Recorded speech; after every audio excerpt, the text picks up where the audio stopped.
Ang ano kasi competition nito is grassroots, G-League nga, so grassroots development.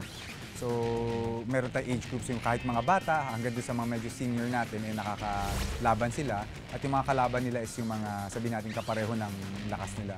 So, itong laban is a national championship na. So, mga swimmer natin from all over the country will be here. So, sabihin na natin mga best of the best swimmers pupunta din sa laban na to. Sa dadating na July 16, ang ano natin is sa 6th edition na. So, gusto natin magkaroon ng competition na lahat ng mga swimmers natin magsama-sama at talagang mag-compete sila kung saan man silang parte ng bansa. So, nagsa-start yan sa mga parang qualifiers. So, yung mga taga Luzon, may sarili sila, NCR, mga taga Visayas. And then, ito na yung finals na parang magkikita-kita sila. So, through the years, nakita natin dumadami at lumalakas ang mga nagiging participants natin dito.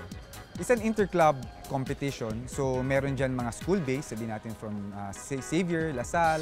Iba-ibang klase rin talaga. Basta nakapagbuo kayo ng, sabihin natin, team, maglalaban-laban kayo. We're doing our best na ma-provide nga yung opportunity for everyone to develop more at makahabol din tayo dun sa mga Southeast Asian counterpart natin and eventually sa world counterpart.